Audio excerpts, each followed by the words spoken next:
नववर्ष 2026 की शुरुआत प्रार्थना के साथ करना चाहेंगे। इतनी शक्ति हमें देना दाता, मन का विश्वास कमजोर होना। हम चले नेक रास्ते पे, हमसे भूल कर भी कोई भूल होना।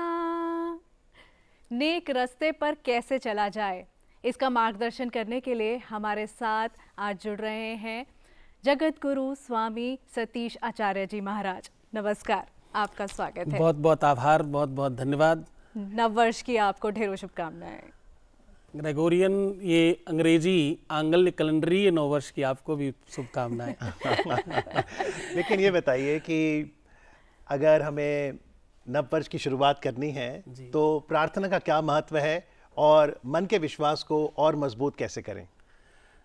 देखिए, ये जो सनातनीय व्यवस्था है, हम सबका हित और सबका कल्याण चाहते हैं। हमारी हर प्रार्थना में हम सर्वे भवन्तु सुखिनः वाली मंशा वाले लोग हैं।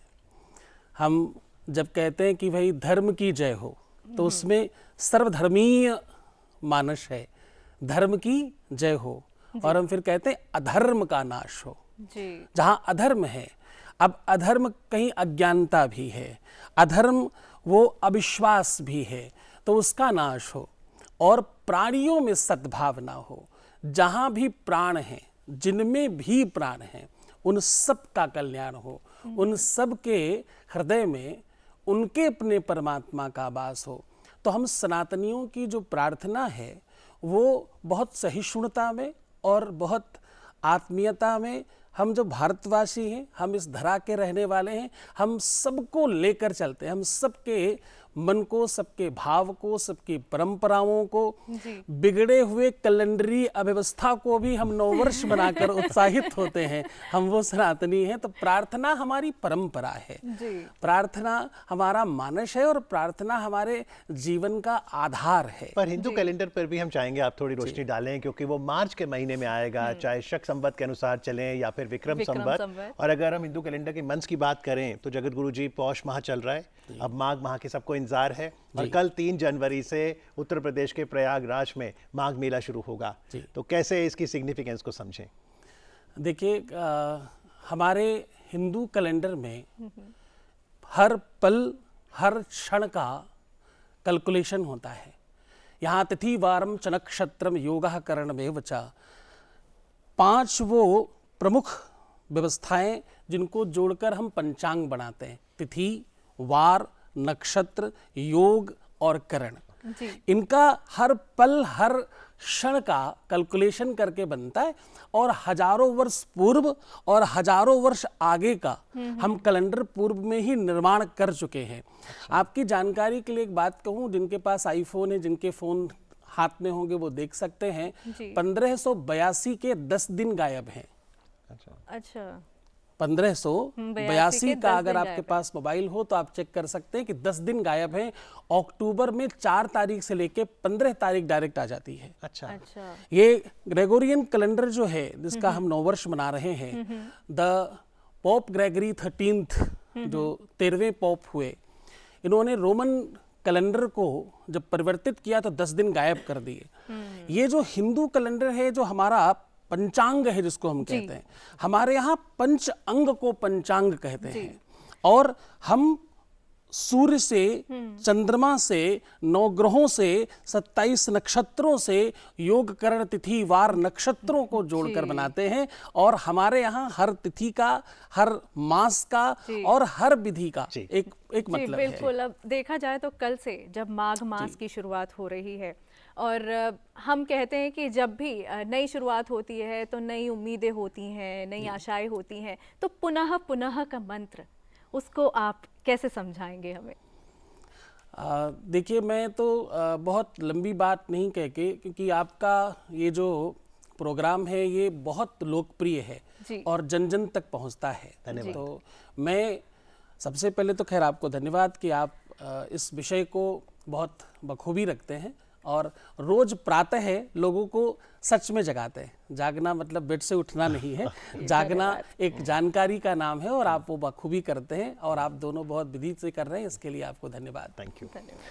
मुझे लगता है कि बस एक बात का ध्यान रखना चाहिए, आप जो बात कह रही वो बहुत विशाल है, उसको कहने के लिए मुझे थोड़ा समय चाहिए होगा, लेकिन कम शब्दों में आपको बता रहा हूँ। जीवन जागरण का नाम है और हम सब सनातनी एक ही मानस को समझते हैं। जब आप सामने कल्याण चाहते हैं, जब दूसरे का आप कल्याण की भावना रखते हैं, जब आप मदद करने का चिंतन रखते हैं और जब आप जानकारी लेने का मानस रखते हैं, तो आपको सफलता मिलती है और इसी में आपकी जो पुनः पुनः के मंत्र का वो प्रवाह है वो आपकी तरफ बढ़ करके आता है। जी जगत गुरु जी, जैसा आपने कहा, हमारा ये कार्यक्रम डीडी मॉर्निंग शो पूरा परिवार एक साथ देखता है क्योंकि ये मनोरंजन और शिक्षा का माध्यम है। लेकिन अगर हम गुजरे साल को देखें तो आप कैसे देख रहे हैं मानवता के प्रति हमारी प्रगति, खासतौर पर पारिवारिक संबंधों को? देखिए, ये बड़ा चिंतन है, ये बड़ा विषय आपने उठाया है, मैं आपको धन्यवाद देता हूँ। ये अपने आप में सबको सोचने वाला है। आज न्यायालय में सबसे ज़्यादा अगर कोई मामले लंबित हैं तो वो पारिवारिक न्यायालय में मामले हैं। हर दूसरे घर में कहीं न कहीं अलगाव की, संबंध विच्छेद की और एक दूसरे से अलग रहने की भावनाएं निरंतर बढ़ती हुई नजर आ रही हैं। हमारे भारतवर्ष पर पश्चिमी, एक ग्रेगोरियन कैलेंडर ही नहीं, पश्चिमी परंपराएं भी बहुत हम पर चढ़ती जा रही हैं। अच्छाई हम ओढ़ें किसी की, इसमें एकदम बुराई नहीं है। हम बुराइयों को ओढ़कर अपने आप को नष्ट करते जा रहे हैं। एकाकी जीवन, एकांतिक जीवन आपको डिप्रेस्ड कर रहा है, आपको मेंटली डैमेज कर रहा है। एंजाइटी, डिप्रेशन, जिसको हम हिंदी में अमाद, प्रमाद, अवसाद कहते हैं, उससे आप पीड़ित हो रहे हैं। अपना mobile, personal number, personal bed, personal room, personal space, personal wardrobe, सब कुछ पर्सनल करते करते इस स्थिति में हम आ गए हैं कि हम दूसरे को देख ही नहीं पा रहे हैं और ये हमारी भारत की परंपरा नहीं है। ये बहुत चिंतन का विषय है। मुझे लगता है इस नए वर्ष में हम पारिवारिक एकता के संदर्भ में बात करें। एक चौपाई से आपको ओवरटू कर रहा हूं, इसको बहुत गंभीर विषय है क्योंकि जब तक एकता नहीं होगी, जब तक हम एक नहीं होंगे। आज आप कह रहे परिवार पूरा बैठकर देखता है, धन्यवाद दूरदर्शन का कि वो एक कर रहा है, अन्यथा तो वो सास बहू को झगड़ा कराने वाले चैनल हैं आज के डेट में, परिवार को अलग करने वाले चैनल हैं। वो स्वामी तुलसीदास जी कहते हैं, बोले जहां सुमति तहां संपत्ति नाना, जहां कुमति तहां विपत्ति निदाना। जहां सुमति है, जहां आपस में प्रेम है, जहां आपस में सौहार्द है, वहां संपत्ति और सुख है। तो इस नव वर्ष का सुख यही है कि आपका डीडी मॉर्निंग देखें और एक साथ बैठकर बातचीत करें, एक साथ रहें। जी स्वामी जी, जीवन का नाम ही है उतार चढ़ाव। तो ऐसे में कई बार हमारे पास दो अलग अलग राह होती है और उसमें से एक सही राह को चुनना होता है। कहाँ गलत जा रहे हैं हम लोग? हम आत्मनिरीक्षण नहीं कर रहे हैं भावना जी, हम स्वयं को नहीं समझ पा रहे हैं। हमारी परंपरा थी कि हम सर्वे भवन्तु सुखिनः सर्वे सन्तु निरामयाः सर्वे भद्राणि पश्यन्तु मा कश्चित् दुःख भाग् भवेत् वाले लोग थे। अब हम क्या कर रहे हैं कि हमको सिर्फ उन चीज़ों की तरफ आकर्षित करना है अपने आप को जो सत्य नहीं है। आज पश्चिम पूरी तरह से अपने आप को हमारे रंग में रंग रहा है और हम उनके रंग में रंग रहे हैं। मुझे लगता है कि हम रियल लाइफ को छोड़कर रील लाइफ में प्रविष्ट होते जा रहे हैं। जो देखोगे मेरे बच्चों, जो तुम सुनोगे, जो तुम आसपास रखोगे, उसका सीधा तुम पर प्रभाव और प्रवाह पड़ता है। वही कहते हैं कि जैसा बोओगे वैसा पाओगे। अवश्यमेव भोक्तव्यम कृतकर्म शुभाशुभम। तुम जो सुनोगे, जो तुम देखोगे बार बार, वो तुम्हारे मानस पटल पर स्थिर हो जाएगा। इसलिए अच्छी चीजें देखिए, अच्छी चीजें सुनिए। अच्छा सुनना, अच्छा देखना, अच्छा खाने पीने से भी ज्यादा जरूरी है।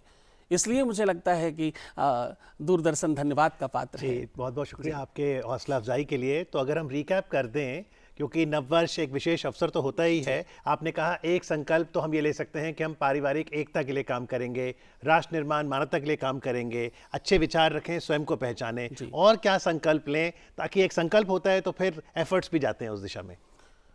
देखिए, हम भारतवासी संबलता के लिए जाने जाते हैं, हौसलों के लिए जाने जाते हैं, हम अपनी ताकत, अपनी क्षमता, अपनी सामर्थ्य के लिए जाने जाते हैं।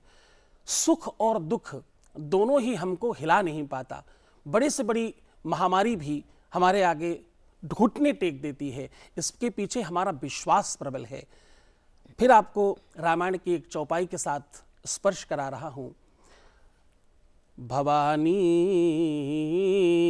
शंकरो वंदे, भगवान शंकर को, महामाया को प्रणाम करो। बोले भवानी शंकरो वंदे, श्रद्धा विश्वास रूपिणो, याभ्याम बिना न पश्यन्ति, श्रद्धा शांतस्त्वमीश्वरम।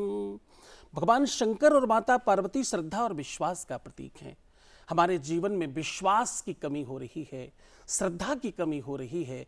बस दुनिया की सारी आपदाओं का सबसे बड़ा कारण अगर कोई है तो अविश्वास और अश्रद्धा है। श्रद्धा बढ़ाओ अपने लोगों के प्रति, विश्वास बढ़ाओ अपने रिश्तों के प्रति, अपनों के प्रति थोड़ा विश्वास और श्रद्धा जब बढ़ेगा, सत्य मानिए ये वर्ष 2026 सबसे बेहतरीन जाएगा। जी, चलिए आशा करते हैं कि हम सभी संकल्प करेंगे कि हम अपने परिवार और मानवता के लिए आस्था और श्रद्धा का भाव बढ़ाएंगे। आज कार्यक्रम में आके अपने आशीर्वचनों से हमें प्रेरित करने के लिए, शुभकामनाएं देने के लिए आपका बहुत बहुत आभार। बहुत धन्यवाद बहुत जगत आभार। गुरु जी। जी।